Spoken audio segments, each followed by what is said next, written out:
ہمارے ان احسانات کو یاد کرو جب ہم نے تم کو قوم فرعون سے نجات بخشی۔ وہ لوگ تم کو بڑا دکھ دیتے تھے، تمہارے بیٹوں کو تو قتل کر ڈالتے تھے اور بیٹیوں کو زندہ رہنے دیتے تھے، اور اس میں تمہارے پروردگار کی طرف سے بڑی سخت آزمائش تھی۔ اور جب ہم نے تمہارے لیے سمندر کو پھاڑ دیا، پھر تم کو تو نجات دی اور فرعون کی قوم کو غرق کر دیا، اور تم دیکھ رہے تھے۔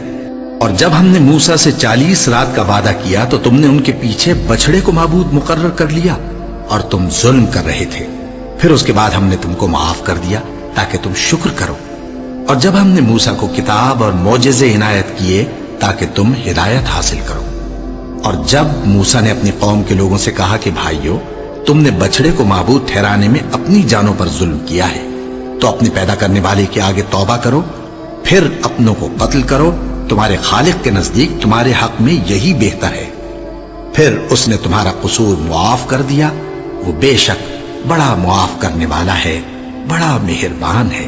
اور جب تم نے موسیٰ سے کہا کہ موسیٰ، جب تک ہم اللہ کو سامنے نہ دیکھ لیں گے تم پر ایمان نہیں لائیں گے، تو تم کو بجلی نے آ گھیرا اور تم دیکھ رہے تھے۔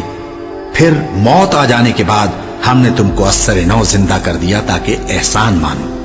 اور ہم نے بادل کا تم پر سایہ کیے رکھا اور تمہارے لیے من و سلوہ اتارتے رہے کہ جو پاکیزہ چیزیں ہم نے تم کو عطا فرمائی ہیں ان کو کھاؤ پیو، مگر تمہارے بزرگوں نے ان نعمتوں کی کچھ قدر نہ جانی، اور وہ ہمارا کچھ نہیں بگاڑتے تھے بلکہ اپنا ہی نقصان کرتے تھے۔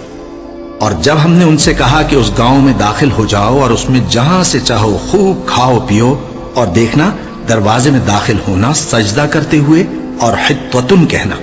ہم تمہارے گناہ معاف کر دیں گے اور نیکی کرنے والوں کو اور زیادہ دیں گے، تو جو ظالم تھے انہوں نے اس لفظ کو جس کا ان کو حکم دیا تھا بدل کر اس کی جگہ اور لفظ کہنا شروع کیا، بس ہم نے ان ظالموں پر آسمان سے عذاب نازل کیا کیونکہ نافرمانیاں کیے جاتے تھے۔ اور جب موسیٰ نے اپنی قوم کے لیے ہم سے پانی مانگا تو ہم نے کہا کہ اپنی لاٹھی پتھر پر مارو، انہوں نے لاٹھی ماری تو اس میں سے 12 چشمے پھوٹ نکلے، اور تمام لوگوں نے اپنا اپنا گھاٹ معلوم کر کے پانی پی لیا۔ ہم نے حکم دیا کہ اللہ کی عطا فرمائی ہوئی روزی کھاؤ اور پیو، اور زمین میں فساد نہ کرتے پھرنا۔